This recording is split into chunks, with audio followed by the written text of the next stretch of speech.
Good morning class. Welcome to the computer class. Students, I have uploaded your chapter 1 on the Google Classroom.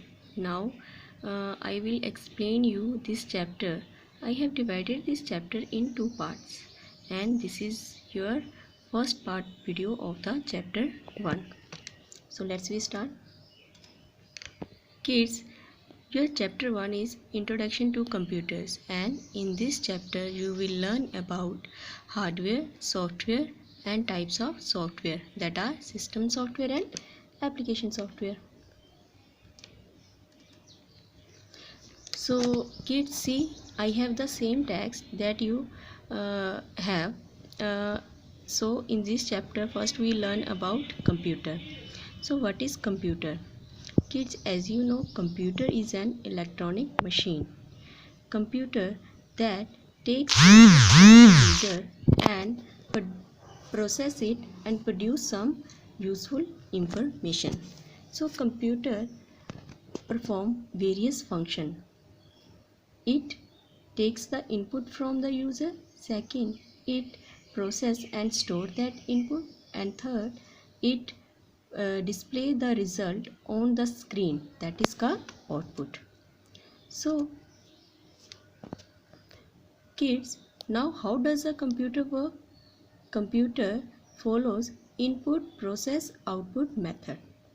What is input?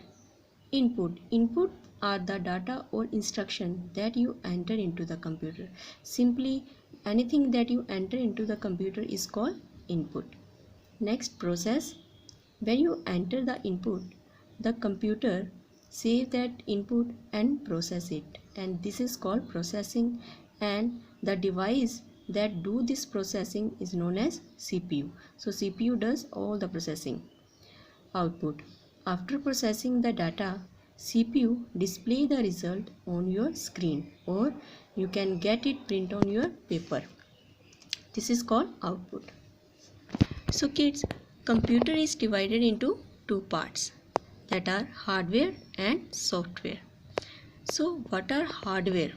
Hardware are the part of the computer that you can touch or feel, like mouse, keyboard, CD, CPU, anything that you can touch or feel of the computer part are known as hardware. Now we'll discuss some other hardware devices.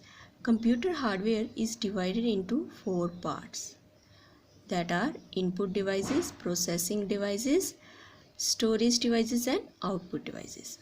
First, now we will explain these one by one. Input devices.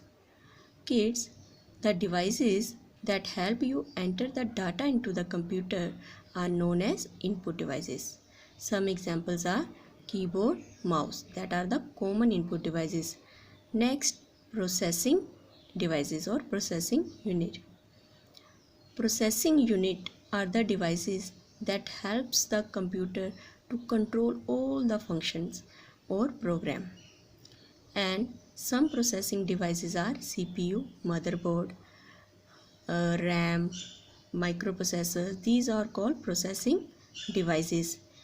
The main processing devices is CPU, that help the computer to perform all functions and control all programs in the computer. It is also called the brain of the computer.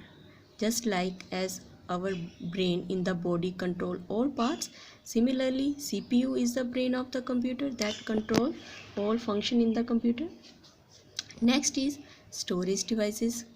Storage devices are used to store the data and information into the computer, like hard disks, CDs, pen drives. These are the example of storage device that helps you to store your data into the computer. Output devices. Output devices are used to display the result on the screen. Some commonly used output devices are monitor and printer. The output that you see on the monitor is called soft copy, and the output that you get through the printer is called hard copy. So kids, this was your first part of the chapter 1. I hope you will help it from this part 1 video. So thank you.